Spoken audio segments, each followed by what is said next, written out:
রাসূলুল্লাহ সাল্লাল্লাহু আলাইহি ওয়াসাল্লাম, লা ঈমানা লিমান লা আমানাতা লাহু ওয়ালা সালাতা লিমান লা তুহুরা লাহু ওয়ালা দীনা লিমান লা সালাতা লাহু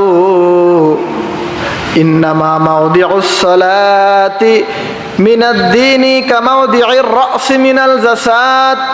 পয়গম্বর মুহাম্মদ রাসূলুল্লাহ সাল্লাল্লাহু আলাইহি ওয়াসাল্লাম হাদিসের ভিতরে বলে, লা ঈমানা লিমান লা আমানাতা লাহু, যার ভিতরে আমানতদারি নেই, কি নেই?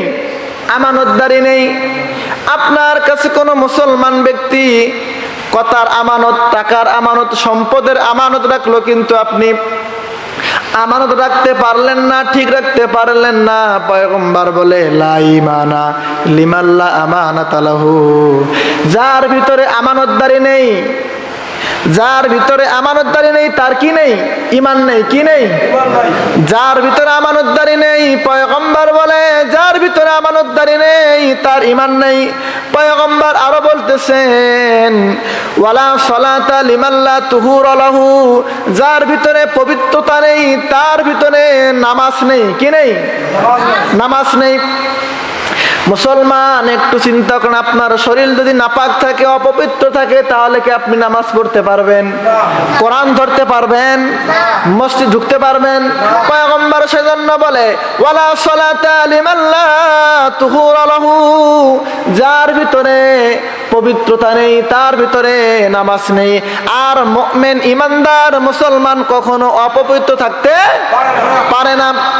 হযরত আবু হুরায়রা রাদিয়াল্লাহু তাআলা আনহু একদিন পয়গম্বরকে দেখে লুকায়া গেলেন।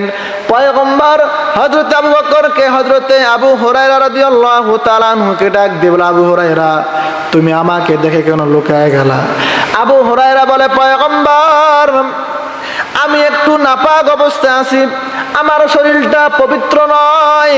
যেই পয়গম্বর কারো প্রতি রাগ করেন না, যেই পয়গম্বরের রাগ নাই, যেই পয়গম্বরের মায়াবী চেহারা, কিন্তু পয়গম্বর আবু হুরায়রার এই কথা শোনার সঙ্গে সঙ্গে আগুনের মতো লাল হয়ে গেলেন আর বললেন, ইমানদার মুমিন কখনো নাপাক থাকতে পারে না।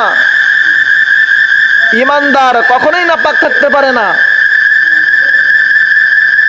ইমানদার মুমিন কখনোই নাপাক থাকতে পারে না। নাপাক তো তারাই থাকবে যারা কাফের। কাফেররা কি? কাফেররা সর্বদাই কি? নাপাক। এবার আসেন, পয়গম্বর আরো বলে, ওয়ালা দীনা লিমান লা সালাতা লাহু, যার ভিতরে নামাজ নেই তার ভিতরে দিন নেই। কি নেই? ধর্ম নেই। কোন ব্যক্তি যদি নামাজ না পড়ে আর সেই ব্যক্তি যদি বলে আমি মুসলমান, আমি ইসলাম ধর্মের অনুসারী, আল্লাহর কসম করে বলি সেই ব্যক্তি ইসলাম ধর্মের অনুসারী হতে পারে না। কারণ পয়গম্বর নিজেই বলেছেন, ওয়ালা সালাতা লিমান লা ওয়ালা দীনা লিমান লা সালাতা লাহু, যার ভিতরে সালাত নেই, যার ভিতরে নামাজ নেই, যে ব্যক্তি নামাজ পড়ে না সে কখনো মুসলমান ধর্মের অনুসারী হতে পারে না। তাহলে যেই ব্যক্তিরা নামাজ পড়ে তারাই কি? তারা কি? জোরে বলেন। তারাই হচ্ছে মুসলমান। পয়গম্বর আরো বলে, ইন্নামা মাওদিউস সালাতি ইন্নামা মাওদিউস সালাতি মিনাদ দীনি কামাওদিউর রাসি মিনাল জাসাদ। পয়গম্বর মুহাম্মদ সাল্লাল্লাহু আলাইহি ওয়াসাল্লাম বলেন, একটা মানুষের শরীরের ভিতরে মেন পয়েন্ট কোনটা? হাত, পা, মাথা। সবথেকে দামি কোনটা? হ্যাঁ, কি? চোখ না মাথা? কি কি? মাথা। পয়গম্বর বলে, ইন্নামা মাওদিউস সালাতি মিনাদ দীনি কামাওদিউর রাসি মিনাল জাসাদ।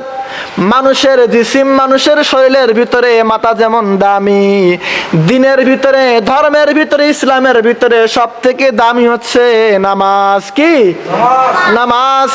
যে ব্যক্তি নামাজ ঠিক মতো পড়বে তার ঈমান ঠিক, যেই ব্যক্তি নামাজ ঠিক মতো পড়বে তার ধর্ম ঠিক, যেই ব্যক্তি ঠিক মতো নামাজ পড়বে তার জীবন, আমল, আখলাক সবকিছুই কি? ঠিক। কারণ